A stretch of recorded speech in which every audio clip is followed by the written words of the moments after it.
is that not in at least a generation have we seen this pace of security assistance flowing to a partner of ours. In this case, our Ukrainian partners, who are using this security assistance to extraordinary effect. And you can look at the progress or lack thereof on the part of Russian forces on the battlefield, if you want a metric to evaluate the effectiveness of our Ukrainian partners and what they are able to do with their determination, their grit, their bravery, and with the assistance of the massive amount of security assistance that the United States and our partners have provided.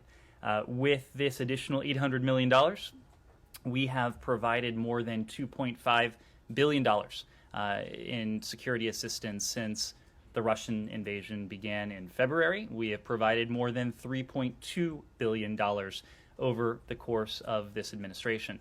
And that is just what the United States has done. If you add in what our partners and allies have done around the world, that number will grow even further. And we will continue to stand by our Ukrainian partners with all the assistance they require. Francesco.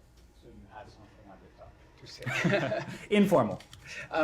Just on the weapons and the military assistance that was just announced. So there are systems and capacities that President Zelensky is asking and that you're still not giving to Ukraine, but there are systems and capacities that you guys weren't giving until now and that you're now starting to deliver to Ukraine. Does that reflect a shift in your assessment of what would constitute an escalation or a risk of direct confrontation with Russia?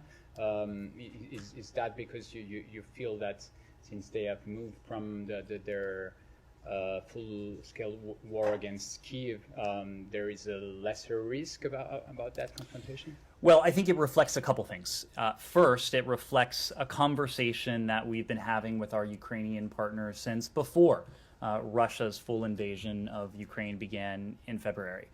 You recall, Francesco, that we started surging security assistance to Ukraine last year when President Zelensky visited the White House. And it was a significant sum last year, well before the invasion started. And since then, we have been in a concerted dialogue with our Ukrainian partners about precisely what it is that they need to defend themselves, to defend their freedom, to defend their territory and their sovereignty.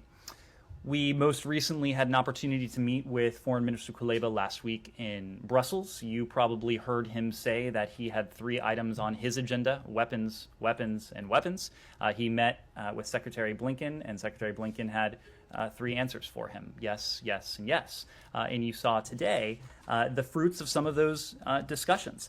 And you were right that we are providing additional capacities that we have not previously been in a position to provide. We, pursuant to their requests, are providing artillery, armored vehicles, helicopters, unmanned coastal defense vessels, engineering and field support equipment, and other assets that our Ukrainian partners will need to defend themselves. But the other point is that the conflict in Ukraine, with the Russian defeat for the Battle of Kyiv, a city of 2.9 million people that the Russians apparently thought that they could take within a matter of hours or a few short days. With Russia having lost that battle, Russia repositioning its forces, Russia training its sights more squarely on eastern Ukraine, on southern Ukraine, the nature of the conflict is changing as well. And so it would stand to reason that the precise forms of support will adapt to that changing reality to provide our Ukrainian partners with precisely what they need to fortify their positions in the east, in the south, to continue to beat back this Russian onslaught.